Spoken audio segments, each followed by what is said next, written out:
Assalamualaikum warahmatullahi wabarakatuh. Alhamdulillah wassalatu wassalamu ala rasulillah wa ala alihi wa sahbihi wa mawalah amma ba'd. Ayuhal hadirun usikum wa iya bitaqwallah faqad fazal mutakun. A'udzu billahi minasyaitonir rajim. Bismillahirrahmanirrahim. Wa ma bikum min nikmatin faminallah. Al-ayah sadaqallahul adzim. Pemirsa TV One yang dirahmati Allah Subhanahu wa taala. Manusia tidak akan lepas dari 4 perkara. Yang pertama adalah dari nikmat. Kenapa? Karena setiap detik dan menit kehidupan kita ini selalu diiringi dengan kenikmatan.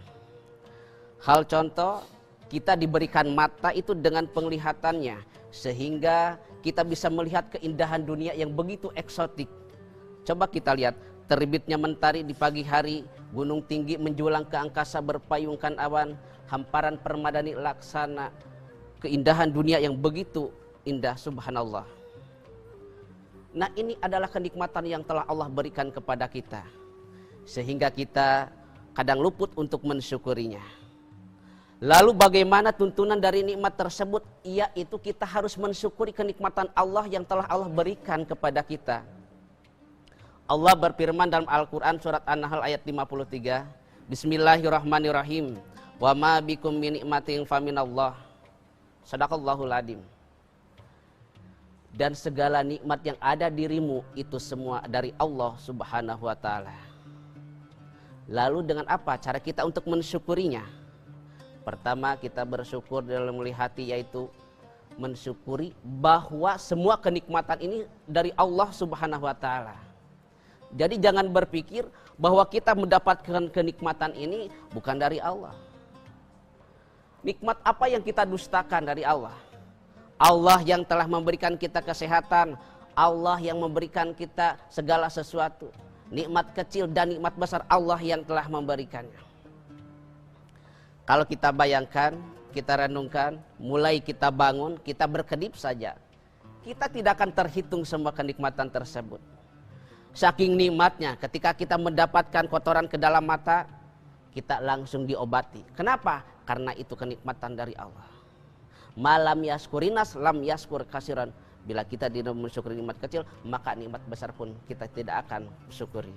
Jadi segala sesuatu kita syukuri. Itu adalah cara mensyukuri nikmat dari hati. Lalu untuk mensyukuri nikmat yang dari ucapan, yaitu kita katakan bahwa kenikmatan itu dari Allah Subhanahu wa taala. Malam yaskurinas lam yaskurillah. Bila kita tidak mensyukuri nikmat terhadap manusia, maka terhadap Allah pun juga tak akan kau syukuri. Kenapa? Contoh, kita dikasih sesuatu, dikasih makanan, ucapkanlah terima kasih Kang. Itu secara manusiawi. Dan kepada Allah, alhamdulillah ya Allah, pada hari ini engkau telah memberikan rezeki dengan melalui orang tersebut. Nah, itu adalah semua kenikmatan. Bila kita mensyukuri terhadap manusia, maka jelas terhadap Allah pun juga akan kau syukuri. Pemirsa TV One yang dirahmati Allah, jelas pertama kita tidak akan lepas dari kenikmatan, karena itu sudah jelas kenikmat bagi kita semua yang tidak bisa kita pungkiri. Banyak sekali orang yang sekarang punya mata tetapi tidak bisa melihat, punya telinga tetapi tidak bisa mendengar, punya mulut tetapi tidak bisa berbicara, punya tangan tetapi tidak bisa bergerak, punya kaki tetapi tidak bisa berjalan. Nah, kita semua subhanallah sangat luar biasa. Yang kedua, manusia tidak akan lepas dari kejadian itu, yaitu adalah ujian. Hidup ini saudara bukan sedang berjalan di atas permadani yang begitu enak, tetapi sedang berjalan di atas duri yang begitu penuh onak. Lalu bagaimana cara menyikapi tersebut ujian ini? Yaitu kita harus sabar dalam menghadapi ujian tersebut. Sabar di dalam apa?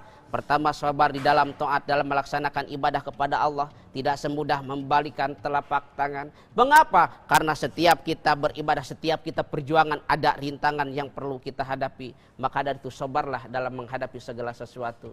Karena dengan kita sabar, insya Allah segala sesuatu kita akan beres. Kedua, sabar di dalam menghadapi maksiat. pengennya kita ini terjerumus kepada permaksiatan. Kenapa? Karena itu adalah nafsu kita. Sedangkan surga dihiasi dengan tidak keindahan dan neraka dihiasi dengan keindahan.